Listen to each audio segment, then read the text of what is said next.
Bonsoir à toutes, bonsoir à tous. Merci de votre présence à ce shiur sur la parashat Hashavua Tazria que Norbert Benaïm nous fait le plaisir et l'honneur de présenter. Je le remercie vraiment très, très, très vivement.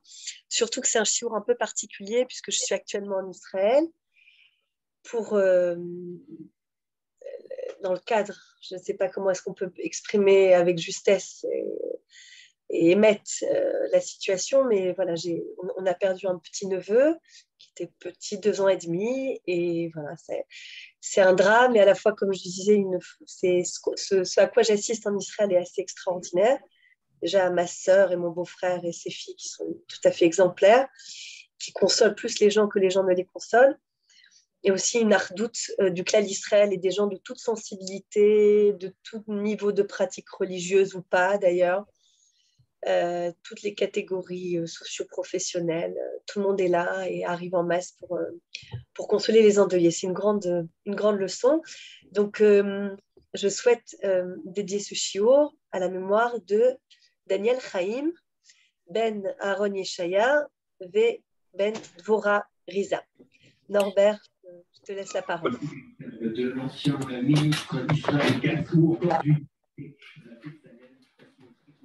Bonsoir, bonsoir, j'entends d'autres voix.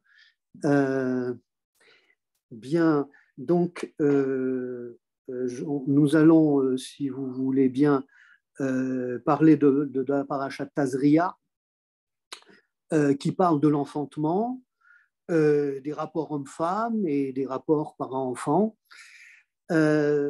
Et éventuellement, si après la période de discussion, après le Dvar Torah, si on a encore le temps, j'aimerais qu'on dise encore quelques mots sur l'actualité, sur la guerre en Ukraine, parce que Rav Sachs utilisait les sciences humaines pour ouvrir le sens de la Torah, mais aussi il regardait le monde à travers les lunettes de la Torah pour donner un sens au monde. Alors, je vais mettre la parashat Tazria commence par un passage très étrange qui a posé beaucoup de questions aux commentateurs, et je vais vous le mettre à l'écran.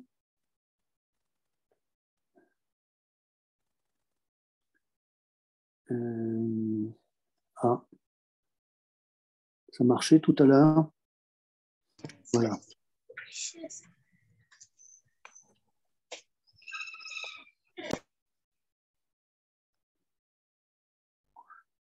Voilà.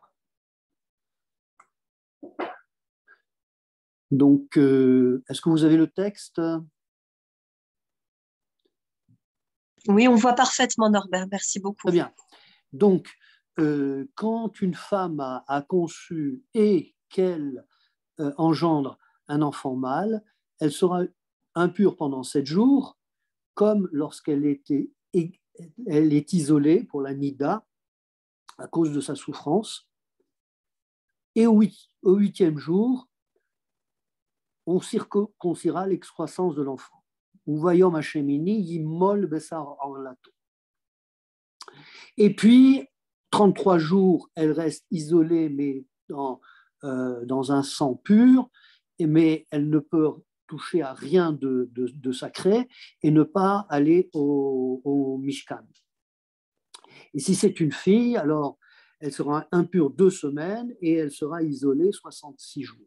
Et après, on nous dit que quand sera accompli le temps de sa purification, pour un garçon ou pour une fille, elle apportera un agneau d'1 an comme holocauste et une jeune colombe ou une tourterelle comme expiatoire à l'entrée de la tente d'assignation et les remettra au prêtre. Et il va les offrir à Hachem pour faire expiation.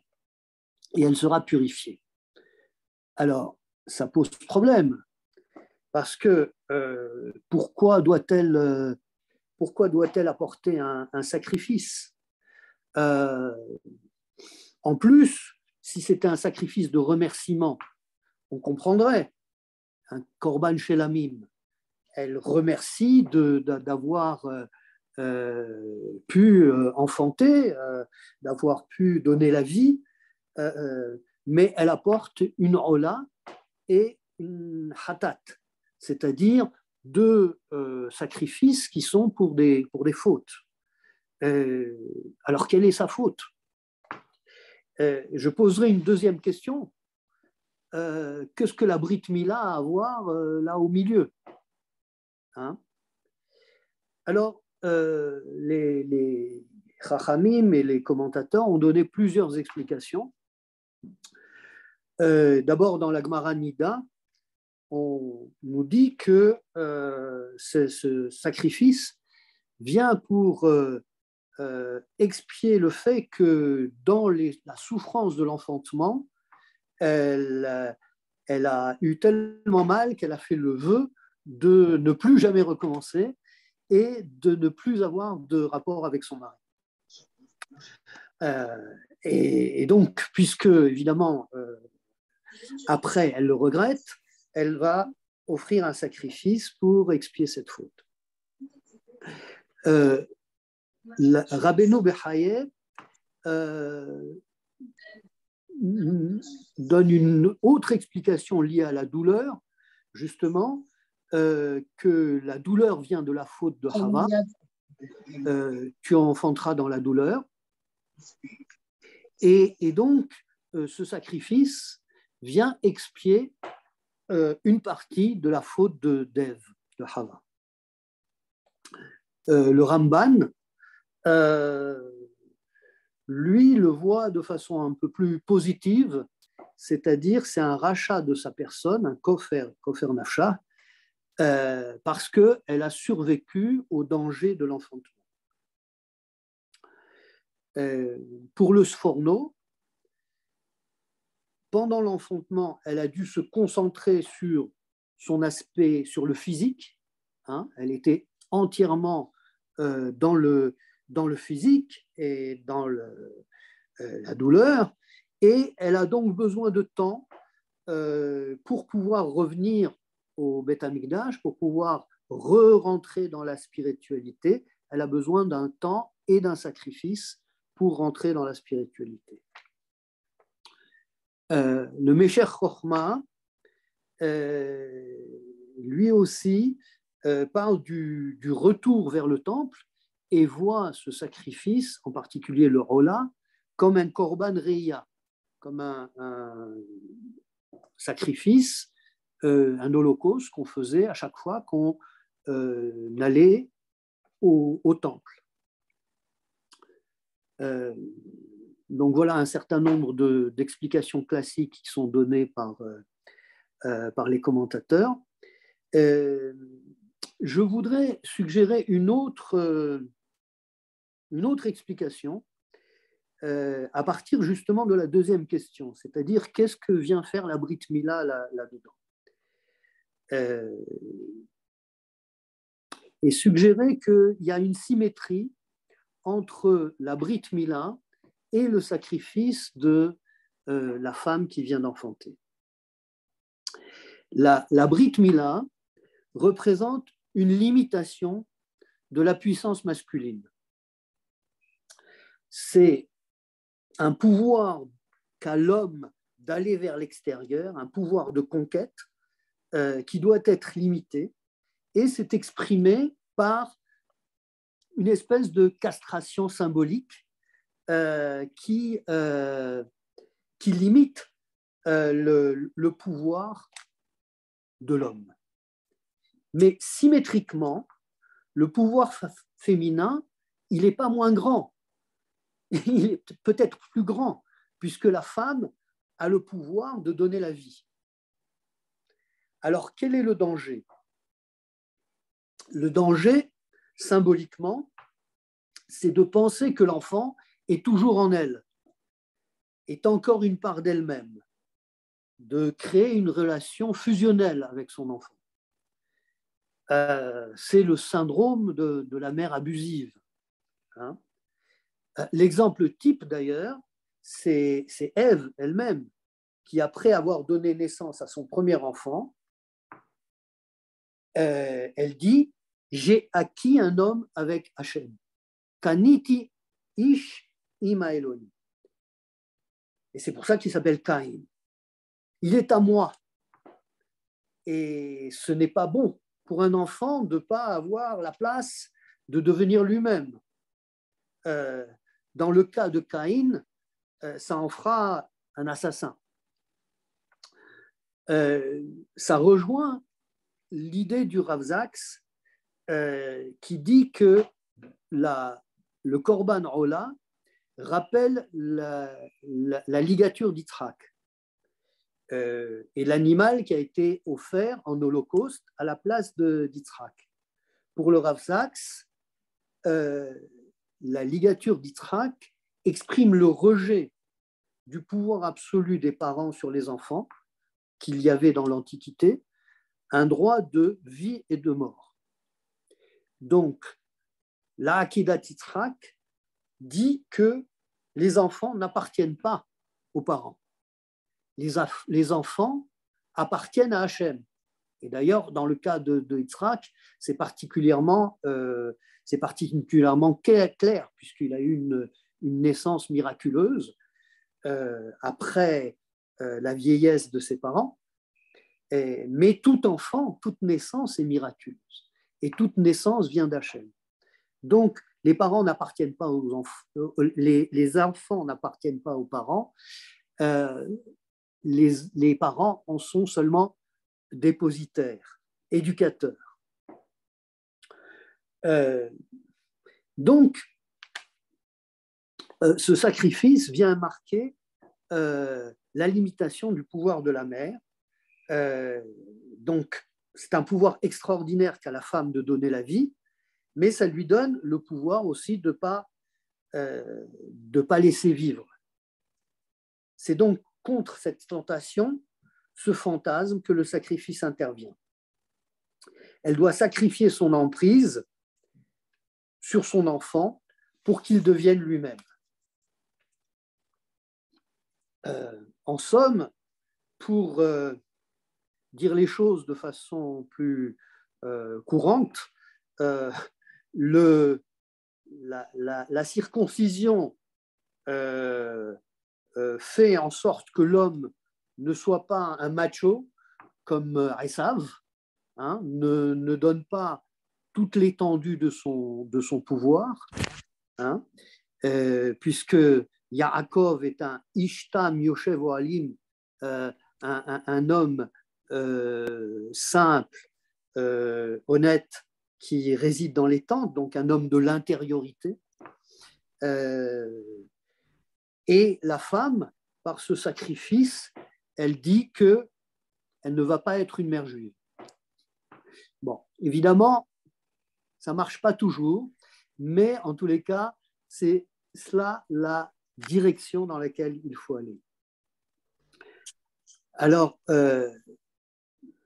le Rav Zaks, à propos, dans un autre Dvar Torah sur la parashat Tazria, il cite le prophète Oshéa, le prophète Osée, qui compare l'amour d'Hachem pour Israël à l'amour d'un homme pour sa femme. Et d'ailleurs, c'est pour ça que, à l'inverse, Rashi explique tout le Shir HaShirim, un poème d'amour entre un homme et une femme, comme le chant d'amour entre Hachem et Israël, avec différentes crises, mais Hachem pardonne toujours. C'est intéressant d'ailleurs parce que Denis de Rougemont, qui était un écrivain suisse du XXe siècle, donc d'expression française, que le Rav Zaks connaissait peut-être pas, mais je suis sûr qu'il aurait été très intéressé par sa thèse. Il dit que l'amour romantique du XIXe siècle vient de l'amour courtois du XIIe siècle, mais qui, en réalité, décrit en termes humains l'amour mystique de l'âme pour Dieu. C'est d'ailleurs pour cela que l'amour romantique est absolu et, d'une certaine façon, toujours hors d'atteinte. exactement comme dans Shirachirim, où la bien-aimée cherche toujours le bien-aimé, mais il n'arrive jamais vraiment à se rencontrer, parce que c'est un amour divin. Alors, on va regarder le texte d'Oshéa, que je vais vous partager.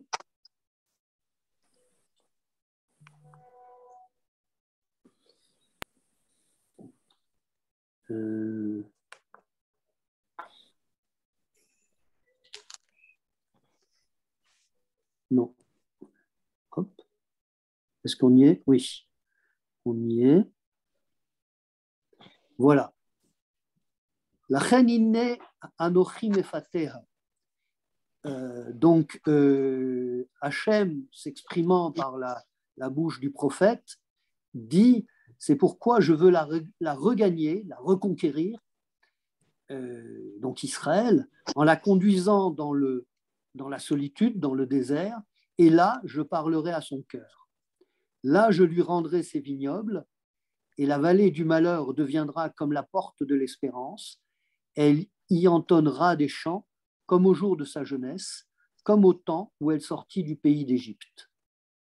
À cette époque, dit l'Éternel, tu m'appelleras mon époux, Ishi, et tu ne m'appelleras plus Baali. Nous reviendrons là-dessus. Je proscrirai de sa bouche ces dénominations de Baal, leur nom sera voué à l'oubli. À cette époque, je ferai un pacte en leur faveur avec les animaux des champs, avec les oiseaux du ciel et les reptiles de la terre. Arc, épée, tout attirail guerrier, je les briserai dans le pays et je ferai en sorte que chacun y dormira en paix. Donc c'est la paix et la sérénité qui sera rétablie dans la terre. Alors je te fiancerai à moi pour l'éternité, tu seras ma fiancée par la droiture et la justice, par la tendresse et la bienveillance. Ve'arastichli le'olam, ve'arastichli betzedek uvmishpat, uvchesed uvrahamim. C'est la phrase, le verset qu'on dit quand on met les téphilines quand on noue la lanière autour du doigt. Et donc là, explicitement,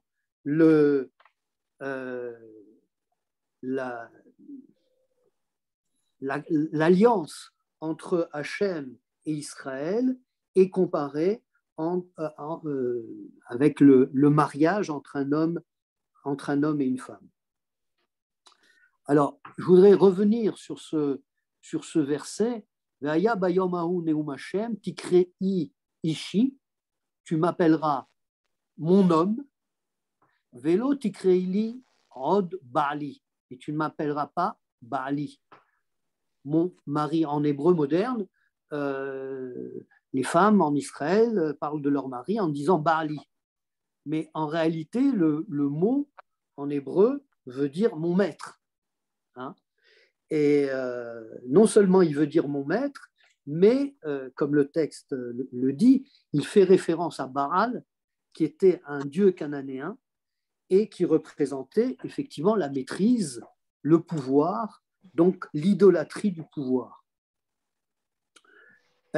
C'est le contraire de ce qu'on voit quand Adam rencontre Chava, qui dit Zot apa'am basar etzem me'atzama yu basar me'basari. Cette fois-ci, c'est une chair de ma chair et os de mon os. La zot yikare isha ki me'ish lukahazot. Elle sera appelée femme car elle a été prise de l'homme. Donc là, la relation homme-femme n'est plus une relation de pouvoir. Je vais arrêter là.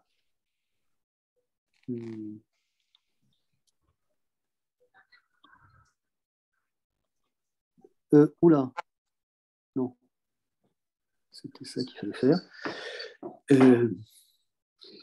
Donc là, la relation homme-femme ne sera plus une relation de pouvoir et d'asservissement, mais chacun donnera se restreindra et donnera sa place à l'autre et son espace pour se développer. Et donc, ce sera une relation d'alliance, un lien de loyauté et d'amour, d'engagement mutuel, de soutenir et de nourrir l'autre. Voilà ce que je voulais vous partager avec vous sur la paracha Tazria. Maintenant, je vais vous donner la parole si vous avez des questions ou des réactions. Merci beaucoup Norbert. Toujours très précis, avec des références qu'on aura plaisir à relire et à réappréhender. Très intéressant. Bonsoir. Moi, j'avais une question, c'est possible? Allez-y. Bien sûr. Ouais. Qui est-ce qui parle? C'est Eric. Bonsoir, Eric Sebon. Ah, d'accord. Bonsoir, Eric. Une question, alors c'est un peu différent dans l'approche de ce que vous avez indiqué, mais c'est un commentaire que j'avais entendu sur le pourquoi du khatat offert par la femme qui accouche. Oui. L'explication que j'avais entendue était que quelque part c'était une réparation de la faute de Chava qui avait par la faute justement amené la mort dans le monde, alors que l'homme n'était pas prévu au départ pour être mortel. Et donc, quelque part, il y avait à la naissance, on a aussi étrangement le lien avec la mort et la réparation. La femme donne la vie, mais cette vie était censée être éternelle. Et donc, on répare, il y a une forme de réparation. Mais ce commentaire me surprend. Ce commentaire me surprend quand même parce que… J'ai mentionné, c'est le commentaire de Rabbeinu Bechaye. Ah, pardon. Je l'ai mentionné tout à l'heure. Ah, pardon. Oui, je vous laisse continuer, mais je réponds. Et donc, la question, c'était la Torah, enfin, en tout cas, ce commentaire fait un lien entre toute personne aujourd'hui, toute femme, on va dire, et l'origine de l'humanité. Et c'est quand même, alors, à la fois étonnant quel rapport entre une femme et la faute de Chava. Pourquoi porter cette faute, entre guillemets, encore jusqu'à, tout au long de l'humanité. En même temps, ça fait le lien et je pense que ça permet de ne pas oublier en fait quel était le projet de départ. Mais en fait, j'essaye de faire sens avec cette explication, mais qui est quand même pas évidente à accepter. Pourquoi y aurait-il une faute qui se perpétue à travers l'humanité? Voilà. Oui. Je rajouterais, Norbert, excuse-moi, d'un point de vue féminin, est-ce que dans la lignée de la question de Eric, est-ce que véritablement toutes les femmes doivent faire une sorte de tikkun olam de cette faute initiale de Chava, quoi? Que chaque femme doit porter en elle cette faute initiale. C'est effectivement un peu dérangeant dans l'idée. Oui. Effectivement, ça me permet de donner une autre explication que donne le Rav Sachs au niveau de pourquoi cette période de purification. Qu'est la Toum'a et la Tahara? En fait, que la Toum'a,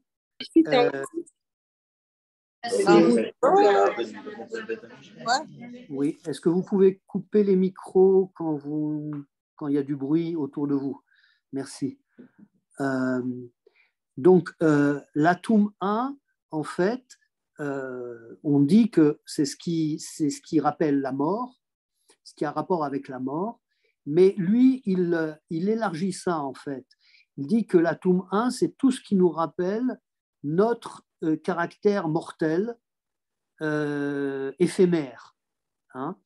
Et donc, c'est pour cela que pour aller dans le Mishkan, qui est le lieu de la présence divine, c'est-à-dire de la présence de l'éternité, hein, on doit enlever tout ce qui nous rappelle notre caractère éphémère. Hein, pour, d'une certaine façon, essayer de recréer à l'intérieur du Mishkan cet état de l'homme dans le Gan Eden où il était immortel. Hein? Mais comme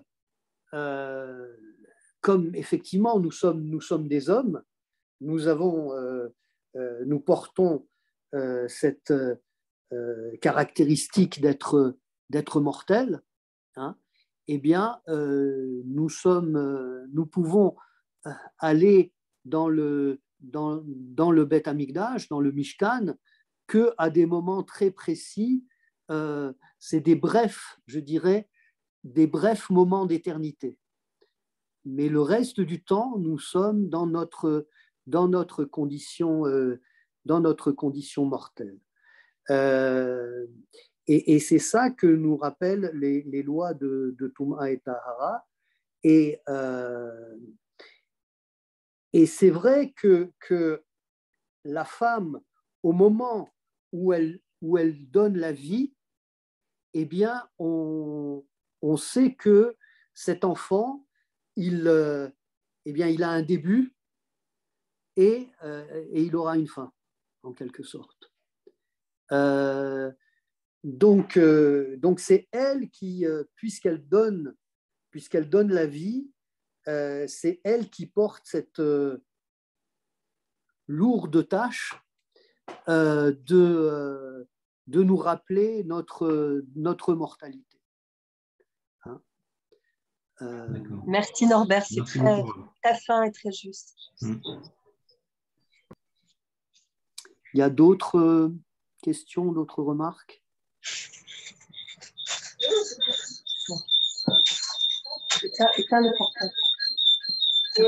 Alors, j'ai à côté de moi le grand rabbin Alexis Blum, l'ancien grand rabbin de Neuilly, qui aimerait intervenir. Très honoré, très honoré. Venez.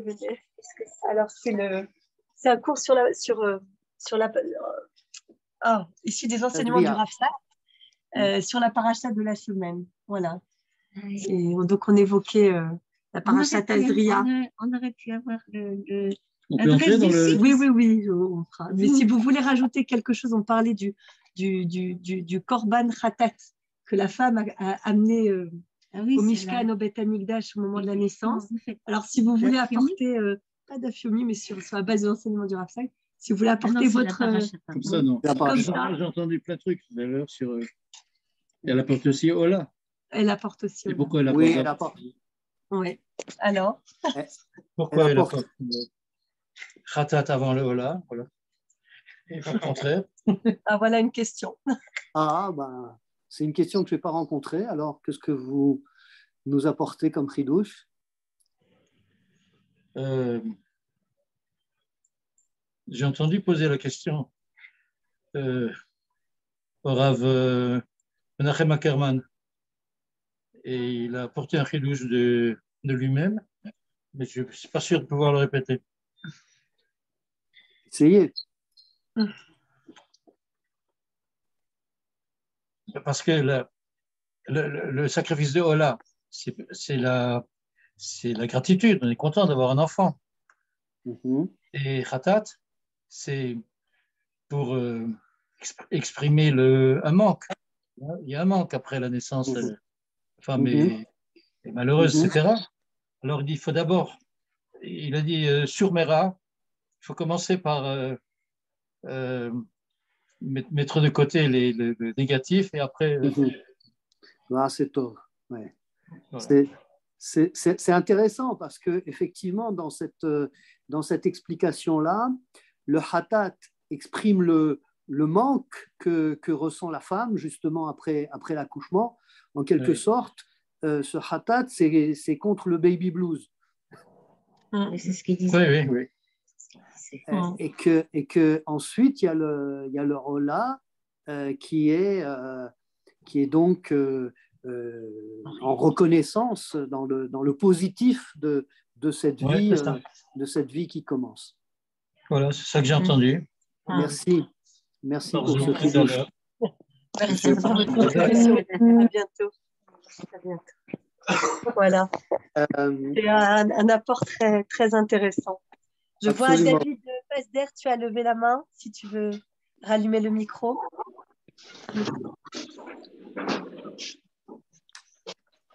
Bonsoir à tout le monde. Norbert, Bonsoir. bonsoir, on n'est pas toujours d'accord, mais là, j'ai beaucoup aimé. Je vais rapporter quelques petits points suite à ce que vous avez dit en développant très rapidement. Vous avez raison. Toujours, la femme appelée Bali, mon mari, mon époux, etc. Puis c'est gênant un petit peu. Mais par contre, de plus en plus de femmes en Israël, en particulier les femmes datiot, utilisent le mot ishi. Ah, c'est beau. C'est De très plus beau. en plus. Bon, je ne suis pas sociologue, mais je crois que c'est lié au fait que la femme, dans les 50 dernières années, a pris un envol spectaculaire et en fait réalise le potentiel immense qui est en elle. Je ne veux pas parler par féminisme, c'est-à-dire que si on compare la femme d'aujourd'hui à la femme d'il y a 60 ans, pour différentes raisons, technologie, etc., la femme d'aujourd'hui, est-ce qu'on appelle a fait un roll-out, un déploiement extraordinaire, et les hommes ont du mal un peu à suivre cette évolution. Bon, enfin, il faut qu'ils s'adaptent, il n'y a pas le choix. C'est dur d'être un homme de nos jours. Exactement. Bon, ça reste entre nous. Hein. Très, enfin, ça va, je ne suis pas plein. Vous non plus, apparemment. Et donc, il y a ce déploiement extraordinaire de la femme qui réalise en fait le potentiel immense qu'elle a. Je vous rappellerai d'ailleurs qu'en Israël, il y a plus de femmes diplômées d'université que d'hommes. Aujourd'hui, les femmes, en particulier en Israël, sont partout. Il n'y a pas qu'en Israël, mais c'est particulièrement notamment en Israël. Ça, c'est la première chose. La deuxième chose, je vais prendre les versets extraordinaires que vous avez cités, qui est du chapitre 2 de Et alors, je vais vous dire pas un chidouche de moi, Beshem Omro, comme on dit, à Mevik Olam, du Rav Aviner. Alors, effectivement, on dit lorsqu'on met les téphilines le matin, je répète ce que vous avez écrit, on dit en fait plusieurs choses, mais d'abord, on dit Mi Chochma et Lyon Tatsi, c'est on a Kadosh Baruch Hu qui nous injecte un petit peu de Chochma. On en a besoin, les hommes, vous êtes d'accord avec moi. Et alors, il y a ces quand on noue donc les lanières des phylactères, des téphilines, on dit effectivement les versets que vous avez cités, Verastir li le olam, Vasedi besedek b'mishpat b'chesed mi, Verastir be'emuna, Yedata kadon. Alors, qu'est-ce que pas moi, le Rav Shlomo Aviner a dit il y a quelques années, qu'est-ce que ça veut dire Verastir li le olam? C'est-à-dire que Kadosh Baruch Hu dit à sa fiancée, Knesset Israël, je serai pour toi un fiancé pour toujours. Dites-moi, mesdames, quelle femme accepterait d'être fiancée pour l'éternité sans se marier?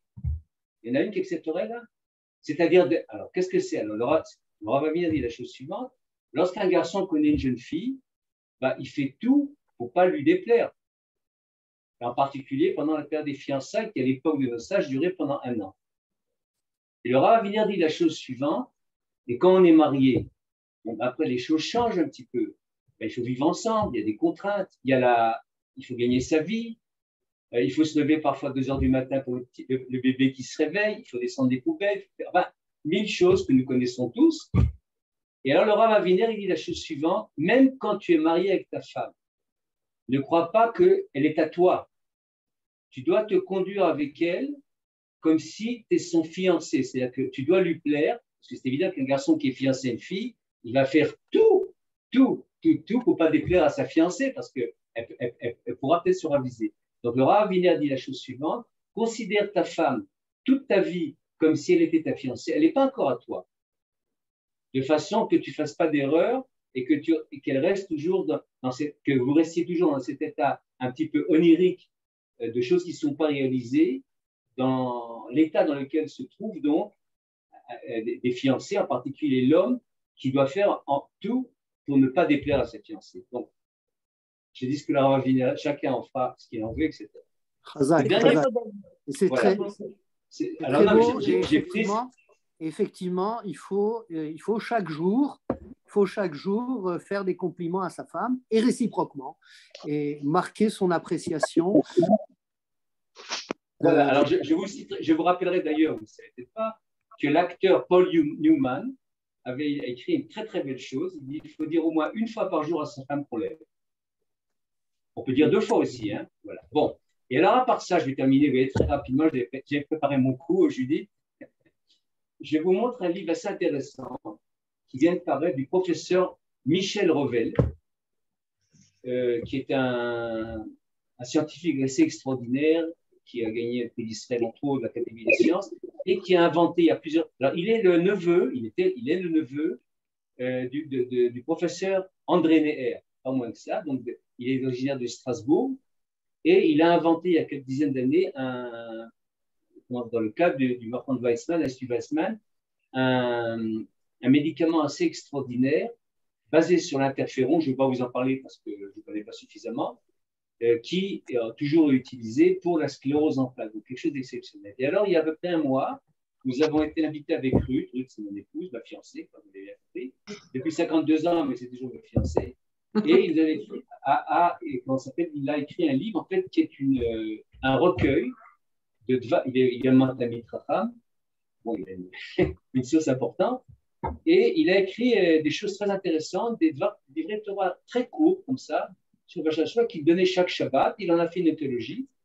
Et je vais simplement vous lire quelque chose d'intéressant qui rejoint un peu. Il est évident, Norbert, que vous ne pouvez pas, ni en une demi-heure, ni en une heure, couvrir tout ce qu'il y a dans cette paracha Tazria. C'est énorme. Je ne vais pas remonter à Bereshit parce que c'est compliqué. Hein, j'avoue franchement qu'il y a tellement de choses. Vous avez cité beaucoup de commentaires. Donc, on comprend très bien que que personne, je crois aucun commentateur n'a prétendu avoir la vérité. Mais je vais vous lire quelque chose que le professeur Neher écrit. Alors, il parle de la chose suivante, le fait que lorsqu'une femme donne naissance à une petite fille, eh bien, les jours de, comment ça s'appelle, de purification sont doubles. De purification sont doubles. Ouh là là, là, il y a quelque chose aucune femme n'en a parlé. Enfin, je pense que c'est très grave. Vous êtes d'accord, mesdames? Alors, oui, enfin, j'ai dit, vous êtes certainement d'accord. Enfin, j'ai dit, vous êtes d'accord. Je pense que vous pouvez être d'accord. Je suis très diplomate. Alors voilà s'il écrit, et je vais le dire en français parce que je pense que la plupart comprennent mieux le français. C'est une erreur de penser que le doublement des jours d'impureté donc des jours de purification avec la naissance d'une fille est lié à un surplus d'impureté. Pourquoi? Parce qu'il y a marqué dans le pasuk, im nekeva teled. Alors, on le comprend au sens littéral, si elle donne naissance à une fille. Alors, lui dit comme ça, Amila teled, le mot teled, en fait, fait une allusion au fait que la petite fille qui vient de naître, elle-même, dans l'avenir, elle donnera naissance à un enfant. C'est-à-dire que la petite fille a un potentiel, déjà quand elle naît, de donner naissance à un enfant. Et c'est pour cette raison que tout est double. Pourquoi? Parce que la capacité, le potentiel de donner naissance se trouve déjà dans le bébé-fille. Et par contre, comme il est dit, comment ça s'appelle? Par contre, ce qui est né n'est pas encore relié, n'est pas encore, comment ça s'appelle, empreint de spiritualité. Donc, étant donné qu'il n'y a pas cette spiritualité qui est également la cause, vous l'avez Lambert dit en disant que tout était au niveau il est évident qu'au niveau de la naissance, la femme pense à son corps, à sa douleur, c'est évident. D'ailleurs, il y a un professeur très célèbre qui parle à la radio chaque vendredi matin, il a dit « Seule une femme qui a donné naissance sans épidurale peut comprendre ce qu'éprouve un homme lorsqu'il a une grippe. » Voilà, bon, c'est pas moi qui l'ai dit, c'est le professeur El Bachan. C'était une plaisanterie, mais tout le monde a compris. Donc, il y a la chose suivante, et c'est la raison pour laquelle c'est la source, en fait, d'une impureté de l'accoucher de la nouvelle de la parturiente, donc, qui est cette impureté double. Chez la fille, il n'y a pas besoin de Brit Mila. Là, je rejoins également ce que vous avez dit. Pourquoi? Parce que le tikkun, lorsque la fille naît, il est déjà fait. C'est l'homme qui est imparfait. C'est l'homme qui doit faire un tikkun, une correction, pour les raisons que vous avez évoquées, mais pour d'autres raisons. Parce que la femme, elle naît en fait entière, intègre. Elle naît déjà avec le potentiel de vie. Et chez la femme, il n'y a pas de klipa. Alors, le mot klipa, c'est toute une histoire, comment ça s'appelle dans la Kabbalah, etc. En fait, il n'y a pas comme une espèce d'écorce, d'impureté que l'homme doit enlever pour essayer, j'ai bien essayé, d'atteindre le niveau, on peut dire, de spiritualité et de pureté de la femme. Et uniquement le mâle, le garçon, naît avec cette klipa, et afin donc de l'ôter, il faut faire la bricpila. Donc, alors, le professeur Robert en fait dit quelque chose de très beau, c'est si on résume en un mot, ben, la femme, non seulement elle est née parfaite, sans enveloppe d'impureté réelle, uniquement ce doublement de la période, c'est du fait qu'il manque encore au petit bébé, à la petite fille, l'aspect de Rouhaniyut, qu'on traduit par spiritualité, mais enfin c'est mal traduit quand même, et en fait, elle est avec un potentiel de vie inné, si on peut dire, avec un jeu de mots sur la naissance. Bon, ben voilà, c'est mon cher monsieur. J'ai fait que répéter ce que j'ai lu. Hein, ne croyez pas que c'est bien de moi. Voilà. C'est très beau, David. Merci. Ça donne beaucoup d'amplitude au shiur de Norbert. Merci beaucoup. Ah, mais j'ai fait que répéter ce qu'il a dit. Maintenant. Très bien répété. Tu veux conclure, Norbert, sur l'Ukraine? Voilà, puisqu'on a encore du temps, effectivement, je pensais que ça valait la peine de réfléchir un peu sur la guerre en Ukraine. Et je crois que le Rav Sachs aurait sans doute réagi. Alors, c'est un exercice difficile parce que c'est difficile de savoir quelle approche il aurait eu. J'ai cherché, j'ai trouvé un article dans le Times de 2011 sur les attentats du 11 septembre, où le Rav Sachs dit que la première des choses, quand on a un adversaire tellement dur et difficile, c'est que, comme dit Robert McNamara, qu'il faut essayer de comprendre la psychologie de l'adversaire. Alors, quelle est la psychologie de Poutine? Poutine a été traumatisé par l'effondrement de l'Union soviétique. Il a d'ailleurs dit dans une interview que l'effondrement de l'Union soviétique est la plus grande catastrophe géopolitique. Il se sent agressé, il sent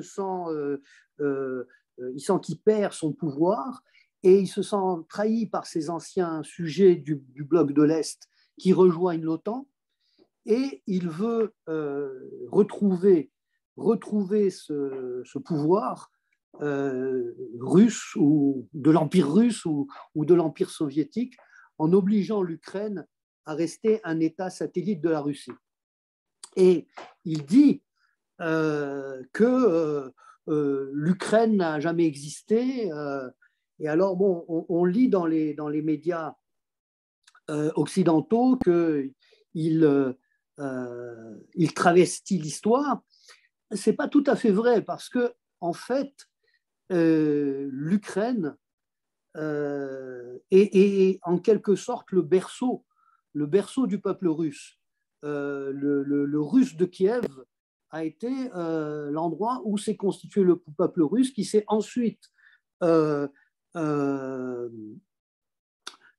propagé et étendu vers l'Est, et qui a créé l'empire de toutes les Russies. Et que, en fait, cette partie de l'empire s'est retrouvée aux marges et aux marches de l'empire, comme on disait à l'époque. Et d'ailleurs, c'est ça que ça veut dire Ukraine. Ça veut dire les marches, le bout de l'empire. Et c'est pour ça d'ailleurs que les Juifs étaient autorisés à résider en Ukraine et en Pologne, parce que les Juifs n'étaient pas autorisés à résider en Russie elle-même, mais dans les marches et dans ces extrémités de l'Empire. Et c'est vrai que l'Ukraine a eu une une brève existence, hein, en 1917, mais très vite ça a été intégré c'est devenu une république soviétique et ça a été intégré dans l'Union soviétique.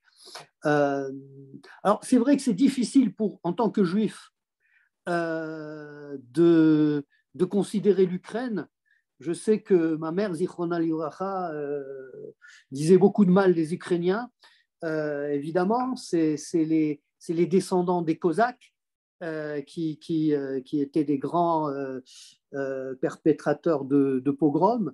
Et puis, pendant la Shoah, malheureusement, ils ont été des collaborateurs plus que zélés des nazis, à la fois dans la Shoah par balle et le massacre de Babilla, et dans les camps où les gardiens ukrainiens étaient particulièrement durs. Mais néanmoins, depuis l'indépendance en 91 de l'Union soviétique, il y a eu un renouveau de la vie juive extraordinaire en Ukraine. J'ai été en Ukraine il y a 2 ans et j'ai vu des synagogues, la grande synagogue de Kiev qui avait été à l'ère soviétique transformée en gymnase, elle a été rendue à la communauté juive et donc elle a été rénovée et elle accueillait beaucoup de gens.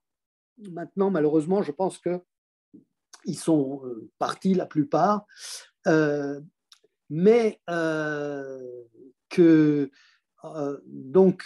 donc il y a eu un changement. Il y a eu un changement en 91 et encore plus depuis la